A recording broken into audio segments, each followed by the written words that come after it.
Good evening all my dear students and all my viewers.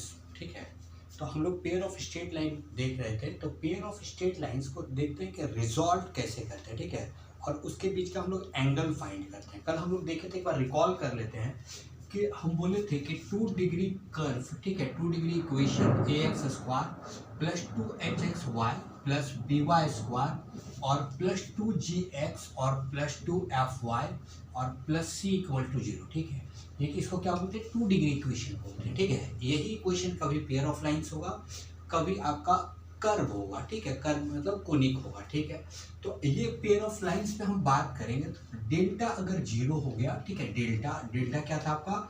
Delta था आपका AHG और HBF। ठीक है, और क्या था आपका? GFC, यही था आपका। अगर डेल्टा का वैल्यू 0 हो गया तो उस केस में क्या रिप्रेजेंट करेगा?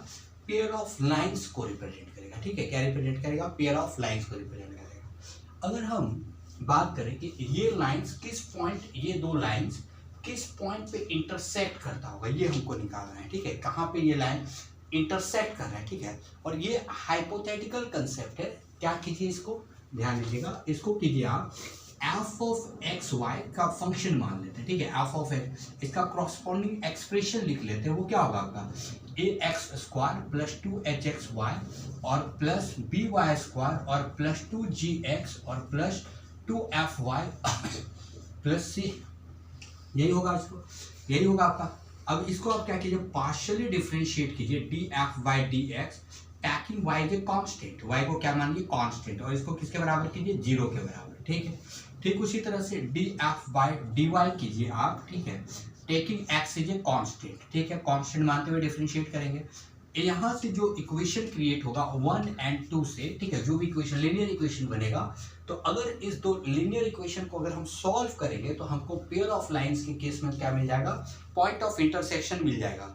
लेकिन इस बात का ये मतलब नहीं है कि अगर यहाँ से जो आपको लीनियर इक्वेशन प्राप्त हुआ, यहाँ से जो लीनियर इक्वेशन मिला, वो दो लाइंस को मल्टीप्लाई करेंगे तो ये बनेगा। इसका ये मतलब नहीं है, it is the hypothetical concept. ठीक है, बस इतने क्या मतलब है कि अगर हम इसको 1 को और 2 को सॉल्व करेंगे तो हमको क्या मिल जाएगा?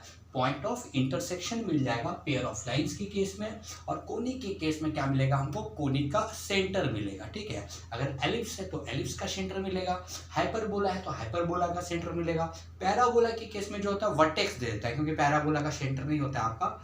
और सर्कल के केस में भी सेंटर मिल जाता है, तो सर्कल तो हम लोग आसानी से निकाल लेंगे। तो ये एक इंपॉर्टेंट बात था।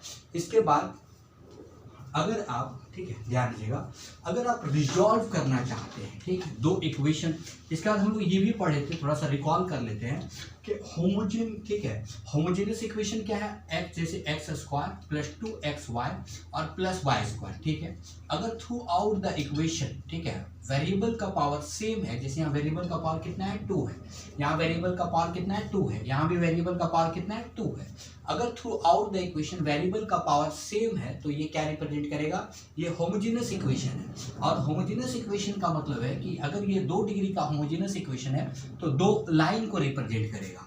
ठीक उसी तरह से एक्स क्यू है आपका, प्लस 3x स्क्वायर वाई है और प्लस 3xy स्क्वायर है और प्लस वाई क्यूब है। तो ये कितने डिग्री का होमोजेनियस इक्वेशन है? 3 डिग्री का। देखिए, थ्रू आउट द वेरिएबल का पावर कितना है? 3 है, यहाँ भी 3 है, यहाँ भी 3 है, यहाँ भी 3 है, यहाँ भी 3 है। तो थ्रू आउट द इक्वेशन अगर वेरिएबल का पावर सेम है तो वो क्या रिप्रेजेंट करेगा आपको? Homogeneous equation. और ये 3 डिग्री का होमोजेनियस इक्वेशन है, तो ये 3 लाइन को रिप्रेजेंट कर रहा है जो ऑरिजिन से पास होता है, भले वो रियल हो या वर्चुअल। ठीक है, वर्चुअल हो, उससे फर्क नहीं पड़ता है। ठीक है, चलिए आगे बढ़ते हैं। ठीक है, तो देखते हैं कि लाइन कैसे कन्वर्ट करेंगे। जैसे मान लीजिए एक होमोजेनियस इक्वेशन है, एक्स स्क्वायर माइनस 7xy और plus 12y square equal to 0। ठीक है, कल हम लोग ये भी देखे थे, ठीक है, एंगल बिटवीन द लाइंस देखे थे, tan थीटा। ठीक है, चाहे वो 2 डिग्री का कर्व हो, ठीक है, जैसे a x square plus 2hxy plus by square. ठीक है, ये इक्वेशन हो या 2 डिग्री इक्वेशन हो, ए एक्स स्क्वायर प्लस 2hxy और 2hxy प्लस by स्क्वायर और प्लस 2gx और प्लस 2fy और plus c that equal to 0। तो एंगल बिटवीन द लाइन जो होता है वो इसी फैक्टर से डिसाइड होता है। तो इस लाइन का, ठीक है, और इस लाइन का angle between the lines same होगा, ठीक है। बहुत आसान सा लॉजिक है। जैसे मान लीजिए ये लाइन है, ठीक है, ये एंगल बिटवीन द लाइंस है, तो ये होमोजेनस, ठीक है, ये एंगल बिटवीन द लाइंस है। तो अगर हम इस लाइन को इसके पैरेलल शिफ्ट कर देंगे तब भी क्या होगा, angle between the line same होगा। तो बस कांस्टेंट का अंतर आ जाता है, ठीक है। अगर इसका इक्वेशन y = m1x है, y = m2x है, तो दोनों लाइन को उसके पैरेलल शिफ्ट करेंगे तो स्लोप सेम रहेगा। इसका भी क्या होगा, y = m1x + c1 होगा, और इसका भी क्या होगा, y = m2x + c2 होगा। तो यानी क्या होगा, एंगल बिटवीन द लाइंस क्या होगा, सेम होगा, ठीक है। तो कैसे हम लोग देखिए, सबसे पहले ना इसको हम फैक्टर, लाइन लीनियर फैक्टर कैसे निकालेंगे इस होमोजेनस इक्वेशन का। तो सबसे पहले निकालते हैं। तो इसको क्या कीजिए, आप पलट के लिख दीजिए इक्वेशन को। तो क्या हो जाएगा आपका 12y² - 7xy और +x² दैट इक्वल टू 0, यही होगा आपका। अब क्या किया, हम x² से डिवाइड कर दिए इक्वेशन को। तो x² से डिवाइड कर दिए तो कितना हो गया, y/x का होल स्क्वायर - 7xy और डिवाइडिंग बाय द x² और +x² dividing by the x² that equal to 0, यही होगा आपका। अब यहाँ के बाद कितना हो गया, 12m² और ये कट गया आपका -7m + 1 दैट इक्वल टू 0।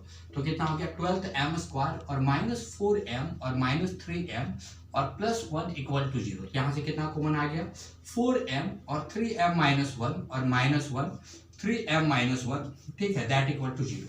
तो m में क्वाड्रेटिक था, ठीक है, तो m के दो वैल्यूज होंगे, वो क्या होगा आपका 4m - 1 और इंटू कितना हो जाएगा आपका 3m - 1 दैट इक्वल टू 0। तो m का वैल्यू कितना आ गया, 1/4 और 1/3, यही आया आपका।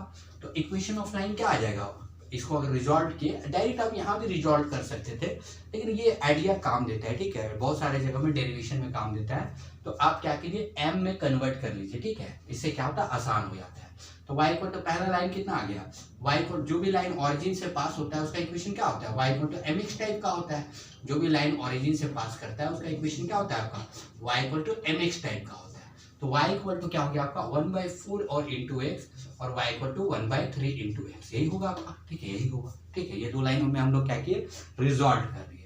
अब और आगे बात करें तो एंगल बिटवीन द लाइंस, ठीक है, एंगल बिटवीन द लाइंस क्या होता है, एंगल बिटवीन द लाइंस होता है आपका tan theta that equal to 2 times of square root of h² minus ab dividing by the mod of a + b, यही होता है आपका, ठीक है, एंगल बिटवीन द लाइंस।